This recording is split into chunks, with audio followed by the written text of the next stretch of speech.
नमस्कार विद्यार्थी मित्रों, आप सर्वेનું સ્વાગત છે આપણી YouTube ચેનલ વીકે મેથ મસ્તીમાં। મિત્રો, આ વિડીયોમાં આપણે વાત કરીશું ધોરણ 8 વિષય ગણિતની જે ડિસેમ્બર માસની જે એકમ કસોટી છે તેનું સંપૂર્ણ પેપર સોલ્યુશન મિત્રો આ વિડીયોમાં આપણે કરીશું। તો મિત્રો વિડીયો પૂરેપૂરો ધ્યાનથી જુઓ અને જો આપ અમારી ચેનલમાં નવા હો તો મિત્રો ચેનલને સબસ્ક્રાઇબ કરો અને બાજુમાં આવેલી ઘંટડી દબાવી નાખો જેથી કોઈ પણ નવો વિડીયો આવે છે તો તેનું એલર્ટ આપને સૌપ્રથમ મળી રહેશે। અને જો વિદ્યાર્થી મિત્રો વિડીયો સારો લાગે તો મિત્રો વિડીયોને લાઈક કરો અને તમારા બધા મિત્રોને શેર કરો। તો ચાલો વિદ્યાર્થી મિત્રો આપણે એકમ કસોટીનું સોલ્યુશન કરીશું।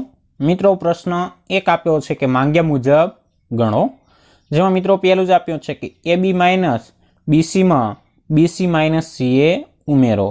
તો મિત્રો તેનો જવાબ આવશે મિત્રો કે સરવાળો જો આપણે કરવો હોય, ઉમેરવાનો હોય એટલે કે સરવાળા માટે જે સજાતીય પદો છે તેમને એકબીજાની નીચે ગોઠવીશું। એટલે મિત્રો AB માઇનસ BC જ્યારે એમાં ઉમેરવાનો છે મિત્રો BC માઇનસ CA, તો BC ની નીચે આપણે BC માઇનસ CA લખીશું।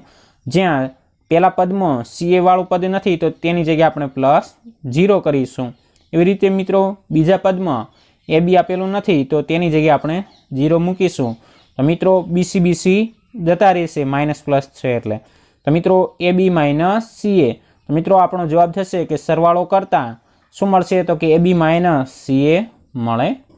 ત્યારબાદ મિત્રો બીજું આપ્યું છે કે 3x² minus 2x plus 5xy minus 7 માંથી 8 minus 9xy plus 3x² minus 5x બાદ કરો। તો મિત્રો પહેલાં તો આપણે બંને રકમોને લખી નાખીએ કે 3x² minus 2x plus 5xy minus 7। જ્યારે જે બીજું પદ છે તેને મિત્રો આપણે એ પ્રમાણે ગોઠવી નાખીએ કે x² છે તો તે પદ પહેલું લાવીએ એટલે કે સજાતીય પદોને એક બીજાની નીચે ગોઠવશું।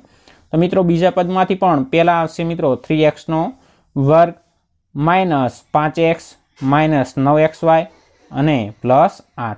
તો મિત્રો એક ગોઠવ્યા બાદ આપણે બાદબાકી માટે જે ચિહ્નો છે તેને આપણે બદલીશું। તો જ્યાં મિત્રો પ્લસ છે ત્યાં આપણે માઇનસ કરીશું, માઇનસ છે ત્યાં પ્લસ કરીશું। તો એવી રીતે મિત્રો આપણે ચિહ્નો બદલીશું। તો મિત્રો જે પહેલું પદ છે 3x² એ જતું રહેશે। ત્યારબાદ મિત્રો અહીં માઇનસ પ્લસ છે એટલે માઇનસ 2x પ્લસ 5x એટલે મિત્રો વધશે 3x।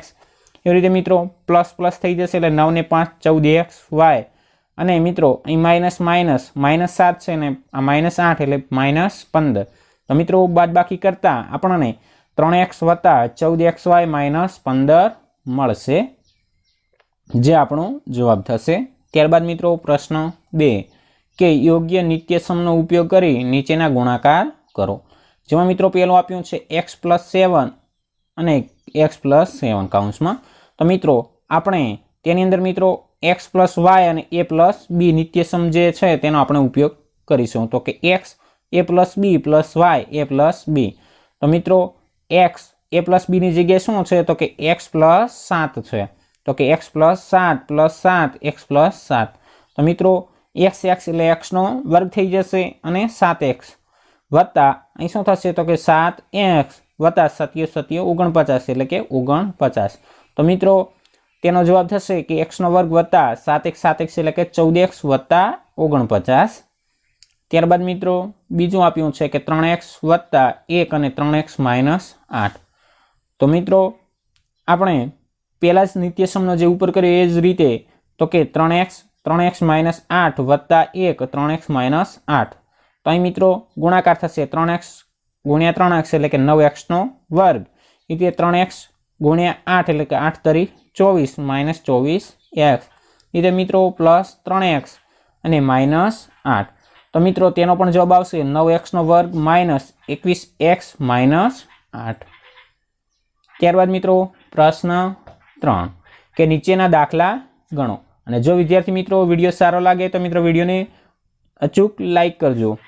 તેમાં પહેલો જ પ્રશ્ન આપ્યો કે એક સમબાજુ ચતુષ્કોણનું ક્ષેત્રફળ 120 સેન્ટીમીટર સ્ક્વેર છે અને તેમાં એક વિકર્ણની લંબાઈ 8 સેમી છે, તો બીજા વિકર્ણની લંબાઈ શોધો। તો વિદ્યાર્થી મિત્રો પહેલાં તો આપણને સમબાજુ જે ચતુષ્કોણનું જો ક્ષેત્રફળ આપ્યું હોય તેનું સૂત્ર પણ ખબર હોવું જોઈએ। તો કે સમબાજુ ચતુષ્કોણનું ક્ષેત્રફળ બરાબર 1/2 ગુણ્યા 2 વિકર્ણોનો ગુણાકાર। તો આપણે અહીં રકમ વાંચીશું તો એક વિકર્ણની લંબાઈ અને ચતુષ્કોણનું ક્ષેત્રફળ આપેલું જ છે, તો બીજાનું શોધવાનું છે તો આપણને મળી જશે। તો મિત્રો સમબાજુ ચતુષ્કોણનું ક્ષેત્રફળ આપણને 120 આપેલું છે, 1/2 એમના એમ। હવે બે વિકર્ણોનો ગુણાકાર, તો એકની લંબાઈ આપેલી છે કેટલી છે 8 ગુણ્યા બીજા વિકર્ણની લંબાઈ આપણે શોધવાની છે। તો મિત્રો અહીં 2 ચોક 8 એટલે અહીં 4 થઈ જશે। તો આ જે 4 આ બાજુ છે ગુણાકારમાં છે તો આ બાજુ આવશે એટલે ભાગાકાર થઈ જશે, એટલે 120/4 બરાબર બીજા વિકર્ણની લંબાઈ। મિત્રો 4 તરી 12 એટલે કે 30 થઈ જશે। તો મિત્રો બીજા વિકર્ણની લંબાઈ કેટલી મળશે તો કે 30 સેમી થશે। ત્યારબાદ મિત્રો બીજું આપ્યું છે કે એક ચતુષ્કોણ આકારના ખેતરના વિકર્ણની લંબાઈ 24 મીટર છે અને બાકીના બે શિરોબિંદુમાંથી આ વિકર્ણ પર દોરેલ લંબ 8 મીટર અને 13 મીટર છે। તો આ ખેતરનું ક્ષેત્રફળ શોધો। તો અહીં મિત્રો તમે ખેતર જોઈ શકો છો, જેમાં એક અહીં વિકર્ણને દોરેલો લંબ છે મિત્રો, એવી જ રીતે આ બે દોરેલા લંબ છે વિકર્ણ પર।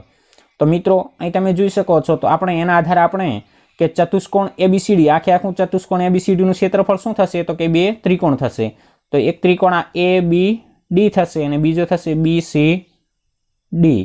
તો મિત્રો તેનું ક્ષેત્રફળ બરાબર આખા ચતુષ્કોણનું ક્ષેત્રફળ થાય।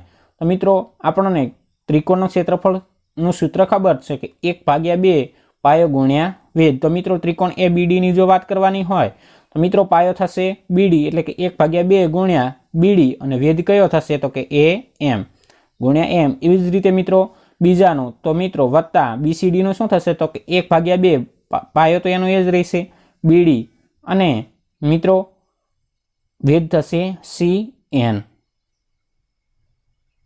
ત્યારબાદ મિત્રો હવે આપણે BDનું માપ આપેલું છે, કેટલું છે તો કે 24 મીટર આપેલું છે આખાનું, ગુણ્યા AM વેધ કેટલો આપ્યો છે 13, તો 24 ગુણ્યા 13, તો અહીં મિત્રો 12 દુના 24, તો અહીં આપણે 12 લખી શકીશું, વત્તા અહીં BD તો માપ આપેલું છે 24 અને આ વિકર્ણની લંબાઈ છે 8, તો મિત્રો અહીં આપણે 8 લખીશું। તો મિત્રો એનું સાદુરૂપ આપતા આપણને અહીં 156 વત્તા છે ને એટલે કે કુલ જવાબ આપણે ચતુષ્કોણ ABCDનું ક્ષેત્રફળની જો વાત કરીએ તો આપણને 252 મીટરનો સ્ક્વેર મળશે। આ મિત્રો ખેતરનું જે ક્ષેત્રફળ છે 252 મીટર સ્ક્વેર થશે। ત્યારબાદ મિત્રો પ્રશ્ન 4 કે ચોરસ પાયાવાળા પિરામિડના શિરોબિંદુ V, ધાર E અને ફલક F ની સંખ્યા શોધો અને તે આધારે યુલરનું સૂત્ર ચકાસો। તો મિત્રો અહીં તમે આ પિરામિડ જોઈ શકો છો, જ્યારે મિત્રો આ એ ચોરસ પાયાવાળો છે તો અહીં ચોરસ પાયો પણ તમે જોઈ શકો છો।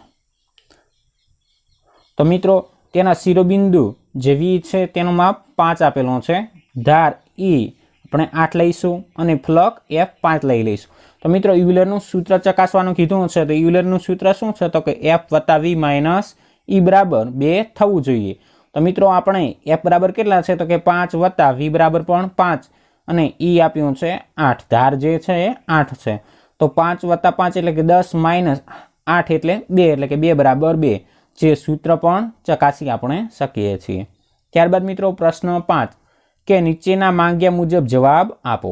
એમાં પહેલું જ આપ્યું છે કે એક સમઘનની લંબાઈ 2 સેમી છે, તો તે સમઘનનું પૃષ્ઠફળ કેટલું થાય? તો મિત્રો સમઘનના પૃષ્ઠફળનું સૂત્ર આપણને ખબર હોવી જોઈએ। તો સમઘનના પૃષ્ઠફળનું સૂત્ર છે 6L²। L એટલે મિત્રો સમઘનની લંબાઈ, તો આપણને સમઘનની લંબાઈ આપેલી છે, તો મિત્રો 6Lની જગ્યાએ 2નો વર્ગ, તો 2નો વર્ગ કેટલો થાય 4, તો 6 ચોક 24, તો મિત્રો કેટલું હશે સમઘનનું પૃષ્ઠફળ તો કે 24 સેન્ટીમીટર સ્ક્વેર। ત્યારબાદ મિત્રો પાંચમાનું બીજું આપ્યું છે કે એક લંબઘનની લંબાઈ 6 સેમી, પહોળાઈ 3 સેમી અને ઊંચાઈ 1 સેમી છે, તો તે લંબઘનનું ઘનફળ શોધો। તો મિત્રો લંબઘનના ઘનફળનું આપણને સૂત્ર ખબર હોવી જોઈએ। તો મિત્રો લંબઘનનું ઘનફળનું સૂત્ર છે મિત્રો લંબાઈ ગુણ્યા પહોળાઈ ગુણ્યા ઊંચાઈ। તો મિત્રો આપણને આપેલી છે લંબઘનની લંબાઈ કેટલી 6, તો 6 આપણે લખી દઈએ, પહોળાઈ તો કે 3 અને ઊંચાઈ 1, તો 6 તરી 18। તો મિત્રો લંબઘનનું ઘનફળ કેટલું થશે તો કે 18 સેન્ટીમીટર ઘન। તો મિત્રો અહીં જે એકમ આપેલો છે અચૂક લખજો। ત્યારબાદ મિત્રો ત્રીજું આપ્યું છે કે એક નળાકારની ત્રિજ્યા 14 સેમી છે અને ઊંચાઈ 5 સેમી છે, તો આ નળાકારનું ઘનફળ કેટલું થાય? તો મિત્રો અહીં પાઈ બરાબર આપણને મૂલ્ય આપેલું છે કે 22/7 લેવાના થશે। તો મિત્રો આપણને પહેલાં તો નળાકારનું ઘનફળ કીધું તો એનું સૂત્ર ખબર હોવી જોઈએ। તો બધા વિદ્યાર્થી મિત્રોને ખબર જ હશે નળાકારના ઘનફળનું સૂત્ર છે πr²h। તો મિત્રો પાઈ બરાબર આપણને કેટલા લેવાના તો કે 22/7 ગુણ્યા r એટલે ત્રિજ્યા કેટલી આપેલી છે 14। તો મિત્રો 14 r નો વર્ગ એટલે 14 બે વખત આપણે લખ્યા છે। ત્યારબાદ h એટલે ઊંચાઈ કેટલી આપેલી અહીં જોઈ શકો છો 5 સેમી। તો મિત્રો 7 દુ 14 એટલે કે ત્યાં 2 વધશે। તો મિત્રો બધાનો ટોટલ ગુણાકાર કરીશું તો મિત્રો કેટલો જવાબ આવશે તો કે 3080 સેન્ટીમીટર ઘન। આ મિત્રો આ પ્રશ્નનો જવાબ થશે 3080 સેન્ટીમીટર ઘન। તો વિદ્યાર્થી મિત્રો ચોક્કસ મારો વિડીયો આપને ગમ્યો જ હશે। તો વિદ્યાર્થી મિત્રો વિડીયોને લાઇક કરી નાખો અને તમારા બધા મિત્રોને શેર કરો। અને જો આપે હજી સુધી અમારી ચેનલને સબસ્ક્રાઈબ ના કરી હોય તો ચેનલને અચૂકથી સબસ્ક્રાઈબ કરો। અને જો આપ અમારા વોટ્સઅપ ગ્રુપમાં હજી સુધી જોઈન ના થયા હો તો મિત્રો અત્યારે જ તમારો જે ધોરણ હોય તે ધોરણમાં આપ વોટ્સઅપમાં જોઈન થઈ જાઓ। આભાર। જય હિન્દ, જય ભારત।